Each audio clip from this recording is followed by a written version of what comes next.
নমস্কার। প্রত্যেক দিনের জন্যে আমি কিছু না কিছু আপনাদের সম্মুখে তুলে ধরি।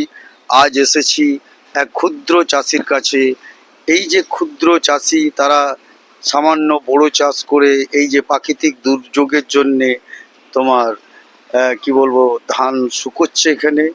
এই ধান কেটেছে মেশিনে, আর আমি এই মুহূর্তে সেই ক্ষুদ্র চাষির কাছে যাব। আমাদের সাধারণত এদিকে হচ্ছে কৃষি প্রধান এলাকা। এখানে চাষি তোমার সামান্য বড় চাষ করেছে, আর এই মুহূর্তে আমি একবার যাব উনি কতটা বড় চাষ করেছিলেন, আর এই যে প্রাকৃতিক দুর্যোগের জন্য যে তোমার ধান রোদে দিয়েছে, এটা না শুকনো হলে তো বিক্রি হবে না। সেই কারণে এখন এনারা স্বামী স্ত্রী মিলি তোমার এই যে ধান শুকোচ্ছে, আমি সরাসরি দেখাচ্ছি আপনাদের সম্মুখে। আর এই মুহূর্তে আমি এখন যাব এই ক্ষুদ্র চাষির কাছে।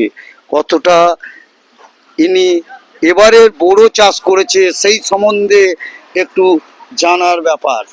আচ্ছা, এবারে কতটা বড় চাষ করেছো? এই যে প্রাকৃতিক দুর্যোগের জন্য যেই ধান রোদে দিতে হচ্ছে, এবারে চাষটা কতটা করেছিলে বড় চাষ? এই বিঘে চারেক করেছি। আচ্ছা, বিঘে চারেক করেছিলে? বিঘে চারেক। আচ্ছা আচ্ছা। তবে এই বড় চাষটার একটু রিস্ক আছে তো? প্রচুর রিস্ক। কি করব নিজের জমি না চাষ করলে খেতে পাবো না। আচ্ছা আচ্ছা আচ্ছা। এই যে তোমার যেহেতু চাষি মানুষ, এই করেই খেতে হয়, তাই তো? হ্যাঁ, এই করি খেতে, আমাদের চাষ ছাড়া কি আছে। আচ্ছা আচ্ছা আচ্ছা। যাই হোক, এই যে তোমার এক ক্ষুদ্র চাষির কাছে এসেছি আমি। তিনি বলছেন আমাদের চাষ ছাড়া কোনো গতি নেই।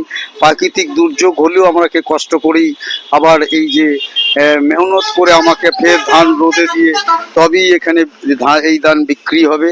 তো এই চাষি আর কিছু যদি বলার থাকে একটু যদি বলুন চাষ সম্বন্ধে। ওই আগামীকাল বৃষ্টিতে, প্রচন্ড বৃষ্টিতে আমার ধান ভিজে গেছে। এখন ধান শুকনো বিক্রি হবে কিনা তাও জানি না। এখন কদিন লাগবে শুকোতে, আচ্ছা আচ্ছা দেখা যাক ওপরওয়ালা কি করে। আচ্ছা। ওরই ফাঁকে একটু নামটা যদি বলো। রবিউল খান। আচ্ছা, এই যে রবিউল খান, ইনি একটি ক্ষুদ্র চাষি। এই যে আপনার সরাসরি আমি দেখাচ্ছি, ধান রোদে দিচ্ছে। এই যে স্বামী স্ত্রী মিলি এই যে অক্লান্ত পরিশ্রম করে এনারা বুড়ো চাষ করেছেন। বুড়ো চাষ করেও শান্তি নেই। দ্বিতীয়ত কথা হচ্ছে, এই ধান প্রচুরভাবে শুকনো করে তারপরে আড়তে নিয়ে যাওয়া পর্যন্ত এই ধান নেবে না। তাই এই রবিউল খাঁকে আমি অশেষ ধন্যবাদ জানিয়ে আমি আমার ভিডিও এইখানেই অফ করছি। ভালো থাকবেন, সুস্থ থাকবেন।